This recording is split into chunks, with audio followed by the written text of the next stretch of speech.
Dallas, Texas, SEC Media Days 2026. While the spotlights chase cheap soundbites, a silent earthquake is shaking the very foundation of college football. Kalen DeBoer took the stage, but the real story wasn't in his words. It was in the locker room he managed to lock down. How did a program many declared dead after Nick Saban's exit shield its crown jewels from seven-figure rival NIL offers? This isn't a story about loyalty. It's a tactical masterstroke that Georgia and Texas never saw coming. Before we expose this invisible warfare, subscribe to the channel right now and tell us in the comments where you are watching this from.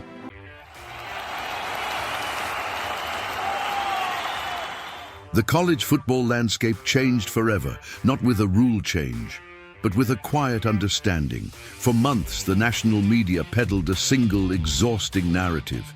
They told you that without the terrifying aura of Nick Saban, Tuscaloosa would become a barren wasteland. They predicted a mass exodus. They drew up mock rosters showing Alabama's elite pillars wearing Georgia red or Texas orange. The vultures were circling.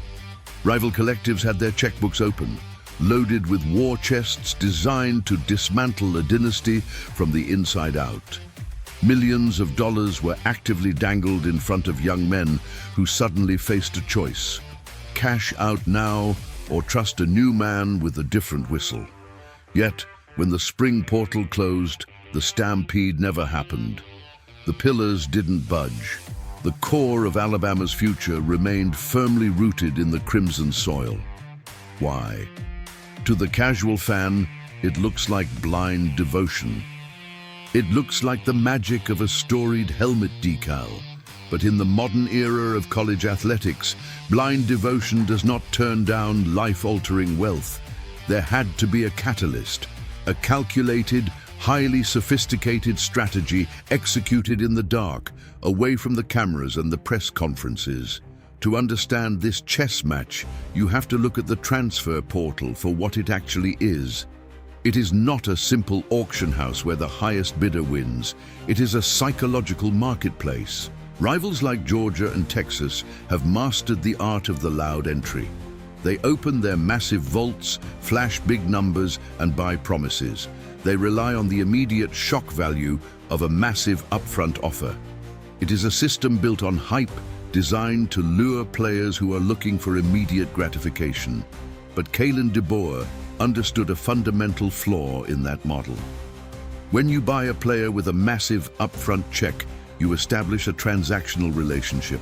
The moment a bigger check comes along, or the moment that player faces adversity on the depth chart, the foundation cracks.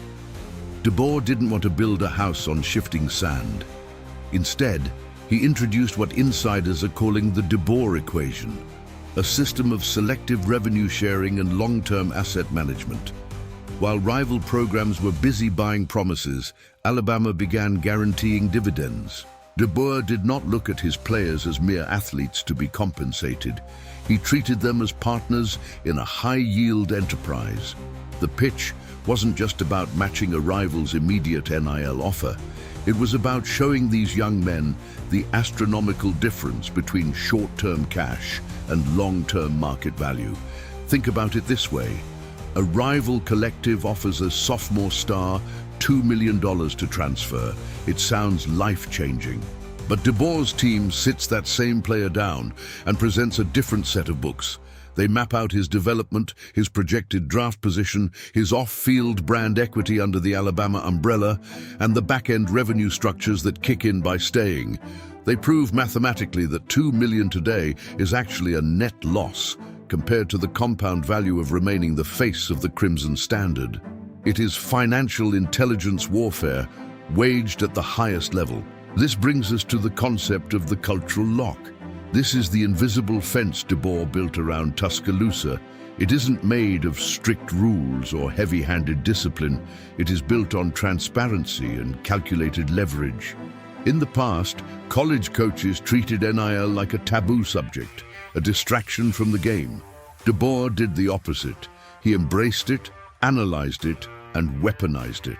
By creating an environment where players felt like they were part of a cutting-edge business rather than a traditional amateur program, he made the chaotic offers from outside sources look amateurish by comparison. He neutralized the transfer portal by rendering rival money irrelevant. Look closely at the body language of rival coaches. At SEC Media Days, underneath the polished smiles and the standard coaching platitudes, there is a distinct, undeniable unease. Kirby Smart and Steve Sarkisian know the rules of the game have shifted. They expected to feast on the remains of a fallen giant. Instead, they are realizing that the giant didn't fall. It simply evolved. The bleeding has stopped, and when Alabama refuses to lose its talent, the entire power balance of college football shifts back to its original axis. This isn't just about keeping players on a roster. This is about psychological dominance. When a rival realizes their millions cannot buy your players, they lose their greatest weapon. They are forced to realize that Alabama possesses a currency that cannot be printed by a booster club. It is a currency built on elite development, systemic stability, and a clinical approach to the modern athlete's career trajectory.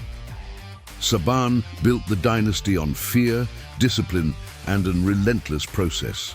DeBoer is sustaining it through calculation, financial genius, and a profound understanding of human nature in the age of deregulation. He is not trying to be Saban's successor. He is the architect of a completely new era, facing a landscape Saban chose to step away from. He took the hardest job in sports, and instead of surviving, he rewrote the market rules. The question that should keep every defensive coordinator in the country awake at night is simple. If Alabama can protect its roster during the most volatile transition period in sports history, what happens when this system is fully operational? What happens when the freshmen who committed to this new vision become the veteran leaders of the SEC? The portal chaos was supposed to be the great equalizer. It was supposed to drag the blue bloods down to earth and distribute the wealth. But the elite don't stay down for long. They adapt, they innovate, and they find the cracks in the system. DeBoer found the weakness, exploited it, and built a fortress that rival money simply cannot breach. So what would you do if you were a 20-year-old athlete offered $2 million to pack your bags and leave? Would you take the immediate payout, or would you have the foresight to see that the system in Tuscaloosa is worth double in the long run? Is this the strategy that finally tames the transfer portal, or is it just the beginning of a brand new, even more ruthless era of Alabama dominance? The truth is always hidden between the lines of these contracts and the silence of those who chose to stay. If you want to stay ahead of the game and never miss the deep tactical breakdowns behind the biggest stories in college football, make sure to subscribe to Alabama Stories right now. Drop a comment below with your thoughts on DeBoer's cultural lock, and let us know if you think this model is the blueprint for the future of the sport. Thank you for watching, and we will see you in the next video.